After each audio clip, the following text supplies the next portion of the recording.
Welcome to my channel. And this is English Podcast Station. Hey, everyone, and welcome back to another exciting episode of the English Podcast Station. I'm your host, James, and as always, I'm thrilled to be here with all of you dedicated English learners. And hello, everyone. Erica joining you today, equally excited to dive into another topic that will help you on your journey to English fluency. How are you doing today, James? I'm doing fantastic, Erica. The energy of our listeners always keeps me motivated. And you, ready to unravel some more secrets of natural English speaking? Absolutely. Today's topic is something I'm particularly passionate about because it bridges the gap between textbook English and the way people actually communicate. We're talking about real talk, real fluency, how to speak English naturally. Exactly. If you've been diligently studying grammar rules and memorizing vocabulary lists, you've likely reached a point where you realize that true fluency isn't just about knowing the words. It's about using them in a way that sounds natural and comfortable. It's about capturing the essence of everyday English, those phrases you overhear in cafes, the expressions used in movies, and the casual language you encounter when interacting with native speakers. That's the key to sounding fluent and confident. And that's precisely what we're going to dissect for you today. We'll break down the nuances of natural English, identify common pitfalls that hinder fluency, and provide actionable strategies to practice speaking with confidence without the constant pressure of perfection. But before we delve into the core of our topic, let's warm things up with a quick conversational starter. James, what's one everyday English phrase or expression that you find yourself using frequently and that you think contributes to a more natural flow in your speech? Oh, that's a great question, Erica.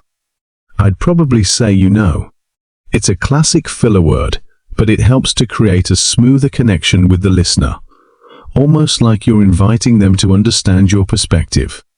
Of course, you have to use it sparingly. Absolutely, And similar filler words like, like, and well can actually make your speech sound more natural when used correctly. They give you a moment to think without creating awkward silences. What about you, Erica? What's a go-to natural English phrase for you? I often find myself using totally. It's a concise and emphatic way to agree with someone, and it's incredibly common in casual conversations. It conveys agreement with more energy than just saying yes. Totally. Definitely a staple of natural English. It's these little nuances, these everyday phrases, that really add flavor and authenticity to your spoken English. And that's what real talk is all about, sounding less like a textbook and more like someone who's comfortable and engaged in the conversation. Exactly, James. So, if you're listening and you've ever felt that your English, while grammatically correct, still sounds a bit stiff or unnatural, don't worry. We're here to guide you. We'll share practical tips and insights on how to infuse your English with that natural conversational flow. So grab your headphones, settle in, and let's embark on this journey to real talk and real English fluency. We're going to explore how you can emulate native speakers and integrate authentic English into your daily interactions. Let's get started. All right, James. Let's jump right into the heart of the matter. Why is this concept of real talk so crucial when it comes to elevating your English fluency beyond just basic comprehension? Well, Erica, if you think about the English we often encounter in formal learning settings, textbooks, structured lessons, it tends to be quite polished and grammatically precise. While this foundation is essential, it often lacks the spontaneity and informality of everyday communication.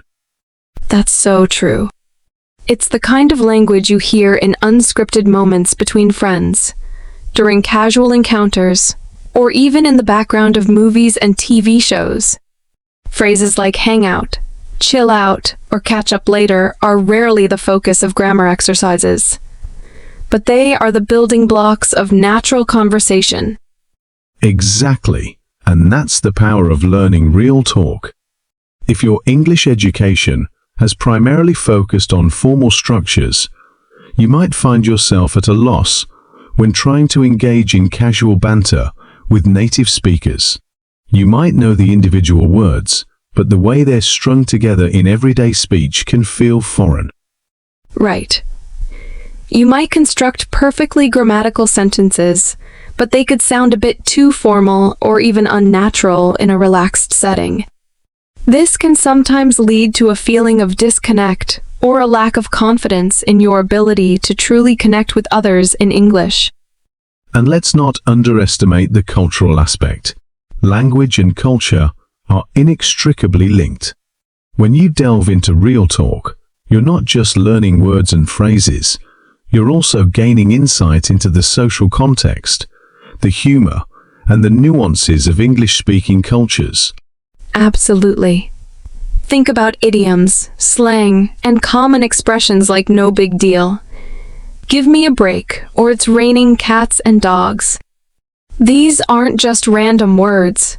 They carry cultural weight, and understanding them helps you to truly grasp the meaning and intent behind what people are saying. And speaking of common expressions, let's touch upon a few that often trip up learners. Take the simple question, "How's it going?" or "What's up?" These are routine greetings that don't necessarily require a detailed life update. Exactly.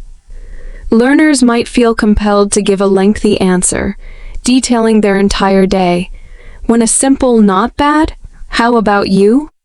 or "hey, nothing much" is the perfectly natural response. It's about understanding the social function of these phrases. I see that all the time. The overthinking comes from a place of wanting to be correct, but in casual conversation, brevity and ease of flow are often prioritized. It's about keeping the conversational ball rolling. And that's the beauty of real talk.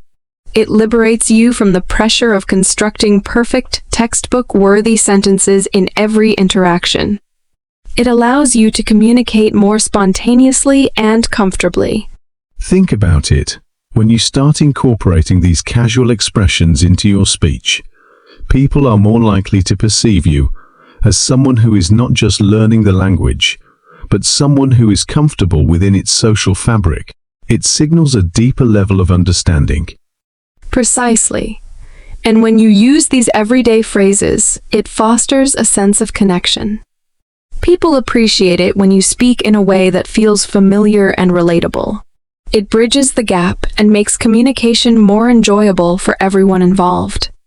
So, if you're tuning in and wondering how to inject more naturalness into your English, the answer is to actively start practicing real talk.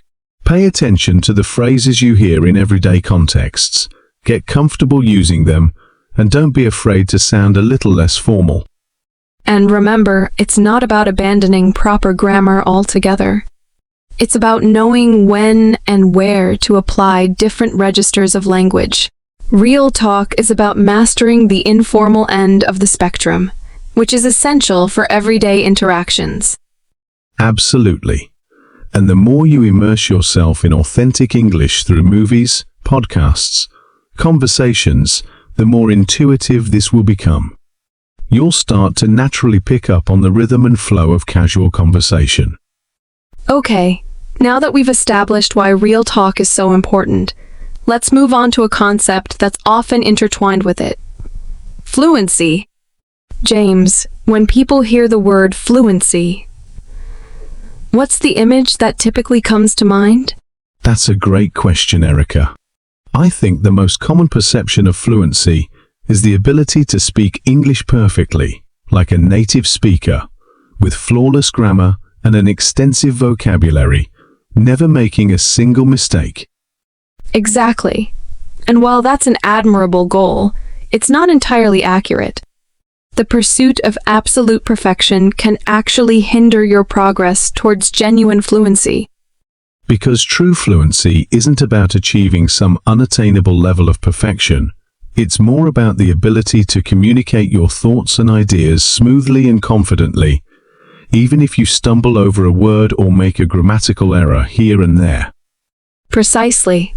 It's about the overall flow of your speech, your ability to keep the conversation going, and your comfort in expressing yourself, rather than getting bogged down in the minute details of grammar in every single sentence. So, Erica, in your opinion, what are some of the key components that contribute to this sense of fluency, beyond just knowing a lot of words?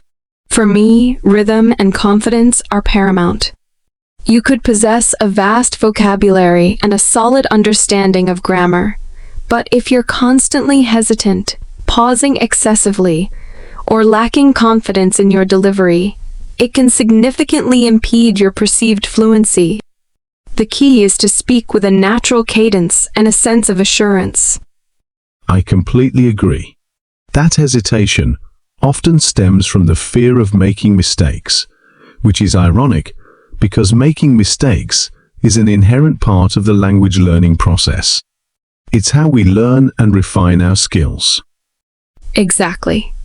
So many learners get caught up in the trap of trying to construct elaborate, grammatically perfect sentences, when in reality, native speakers often use simpler sentence structures and contractions in everyday conversation. It's about prioritizing effective communication over absolute grammatical accuracy, especially in informal settings. If you're too focused on getting every single word and tense perfect, it can actually make your speech sound more stilted and less natural. And speaking of getting your message across, another vital aspect of fluency is understanding the natural flow of conversation. It's about knowing when to interject, when to ask clarifying questions, and when to simply listen and allow the other person to speak. That's a fantastic point. It's like a dance. There's a rhythm to it. If you're constantly preoccupied with formulating your next sentence, you might miss crucial cues from the other speaker, leading to awkward pauses or interruptions. Right. You need to be present in the conversation, actively listening and responding in real time, rather than operating several steps behind, trying to translate and construct perfect responses. And this is where active listening skills become incredibly important. The more you listen to native speakers engage in conversation, whether it's through podcasts, movies, or real-life interactions, the more attuned you become to this natural rhythm. You start to pick up on how people use intonation, pauses, and filler words to create a smooth flow. You begin to recognize how they transition between topics and how they show engagement. And one of the most effective ways to internalize this natural flow is through mimicry. When you hear a phrase or sentence spoken by a native speaker that sounds particularly natural, try repeating it aloud, paying close attention to the rhythm, intonation, and pronunciation. I love that suggestion. It's like shadowing. You're essentially mimicking the way native speakers speak, which helps to train your mouth and your ear to the natural cadence of the language. And let's not forget the power of experience. Fluency isn't something you can achieve solely through theoretical study. It requires consistent practice and exposure to real-world communication.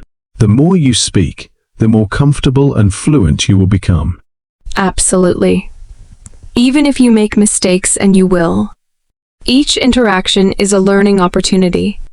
Don't let the fear of imperfection paralyze you. Just keep speaking, keep practicing, and learn from every conversation.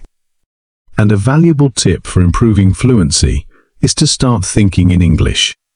It might seem challenging at first, but by consciously trying to formulate your thoughts directly in English, rather than translating from your native language, you can significantly speed up your processing time and improve your spontaneity in conversation. That's a fantastic tip, James.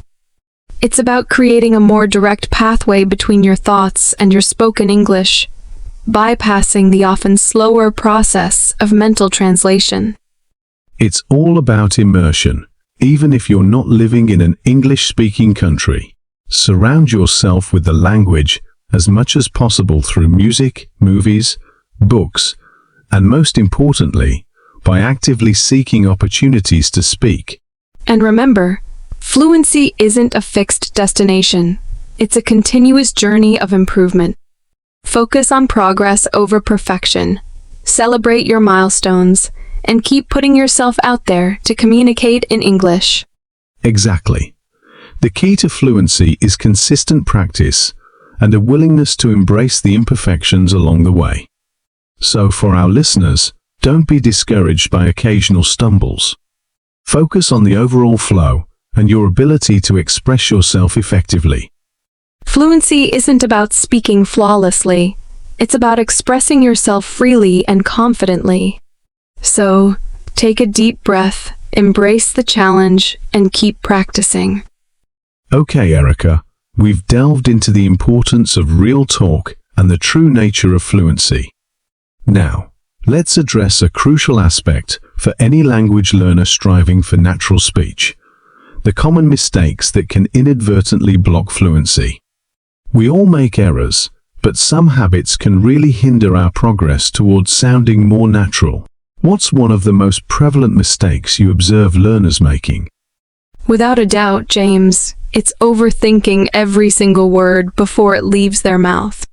Many learners are so concerned with grammatical accuracy and perfect vocabulary that they end up hesitating excessively, creating awkward pauses and disrupting the natural flow of their speech.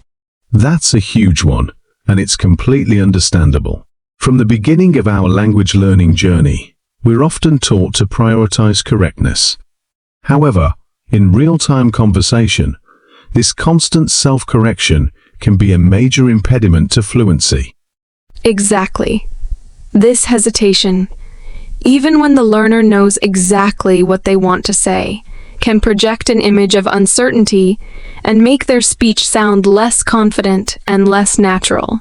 The key is to try and let the words flow more freely, even if it means making a few minor grammatical slips. Absolutely. It's a trade-off between absolute accuracy and natural flow. In most everyday conversations, effective communication and a smooth delivery are often more valued than perfect grammar. Another very common mistake I notice is the underutilization or complete avoidance of contractions. Native speakers use contractions constantly. I'm, your, didn't. Won't it's an integral part of natural spoken English? Yes, and a lot of English learners seem to feel like using contractions is somehow too casual or grammatically incorrect, when in fact, the opposite is often true. Not using contractions can make your speech sound overly formal and even a bit stilted. Precisely. Incorporating contractions into your speech is a simple yet highly effective way to instantly sound more natural and fluent. It's how people actually talk in everyday situations. So, if you're consciously avoiding contractions, I encourage you to start integrating them into your spoken English. It will make a significant difference in your naturalness and flow. Another area where learners often stumble is the reluctance to use slang and informal expressions. There's a nervousness around using slang, perhaps a fear of sounding inappropriate or not fully understanding its nuances. That's understandable, as slang can be context-dependent and can change rapidly. However, avoiding it entirely can make your English sound quite formal and out of touch with contemporary casual conversation. Exactly. Phrases like "what's up," "no worries," or "hang in there" are incredibly common. And understanding and using them appropriately can significantly boost your fluency and make you sound more like a native speaker. I always tell my students that if you completely avoid slang, you might sound a bit like a character from an old movie. It's these informalities that add a layer of authenticity and connection to your speech. But it's also important to use slang judiciously and to be aware of the context and your audience. Using very casual slang in a formal business meeting, for example, would be inappropriate. It's about finding the right balance. Absolutely.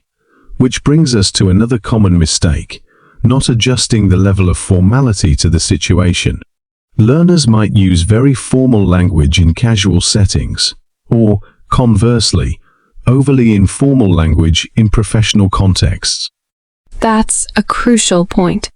Understanding the social context of a conversation and adapting your language accordingly is a key aspect of sounding natural and fluent. It shows cultural awareness and sensitivity. For instance, saying, "Could you please assist me with this task?" to a close friend might sound overly formal, whereas saying, "Hey, help me out with this, yeah?" might be too casual for a first interaction with a new colleague. Exactly. It's about developing a sense of when to be more formal and when to relax your language. This comes with exposure to different types of conversations and a keen awareness of social cues. And finally, one of the biggest obstacles to fluency is simply not practicing speaking enough. Many learners focus heavily on grammar rules and vocabulary acquisition, but neglect the active practice of speaking. That's so true. You can have a vast knowledge of the English language, but if you don't actively engage in speaking, you won't develop the fluency and confidence that come with real time.